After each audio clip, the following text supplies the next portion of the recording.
Every year, more than 40 million people walk through Central Park. They jog, they picnic, they laugh, they fall in love. But almost no one knows this.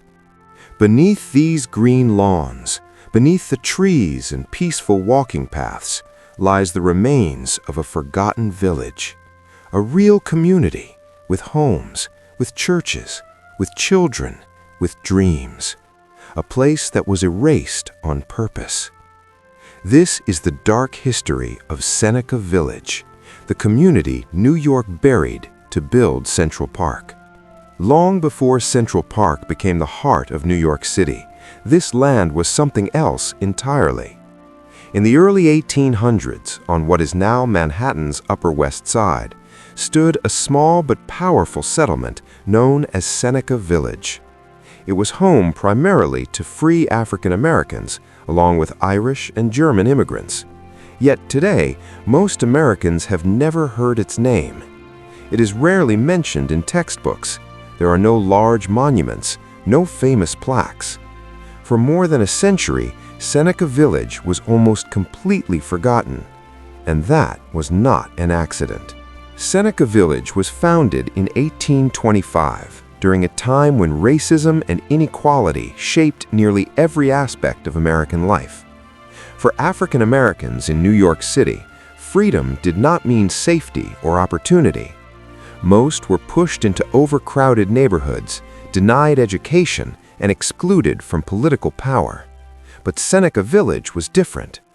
Here, black families owned land, a rare and powerful achievement in the 19th century. Land ownership meant stability, it meant independence, and it meant the right to vote. By the 1850s, Seneca Village was home to around 225 residents. They built churches, they created a school for black children, they formed a tight-knit, self-sufficient community. This was not a slum, this was not a temporary settlement, it was a place of dignity. And that made powerful people uncomfortable. As New York City expanded, the wealthy elite wanted a grand public park, something that could rival the great parks of Europe. But the land they wanted was already occupied. Seneca Village stood in the way.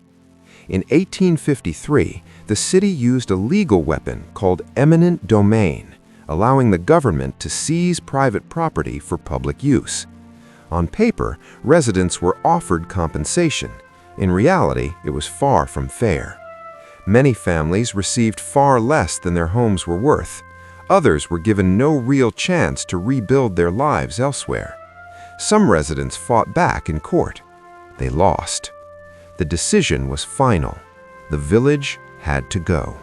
Between 1855 and 1857, Seneca Village was systematically destroyed. Homes were torn down. Churches were demolished. Graves were disturbed. Families who had built their lives here were forced out, scattered across New York City, many falling into poverty. There were no public memorials, no apologies, no record of their pain. By 1857, Seneca Village was gone. Soon after, Central Park began to rise above its ruins. As Central Park opened, the story of Seneca Village disappeared. Maps described the land as empty. History books labeled the residents as squatters. For over a century, the village was erased from public memory, until archaeologists and historians began to uncover the truth. They found foundations, household items, proof that a real community once thrived here. But by then, the damage had already been done. Seneca Village reminds us that progress often comes with a hidden cost, a cost paid by those without power, without influence, without a voice. The next time you walk through Central Park, remember what lies beneath your feet, not just soil and stone, but stories, stories that were buried, stories that deserve to be remembered. Subscribe to Hidden America for more untold stories hidden beneath the surface of history, because the past is never truly gone.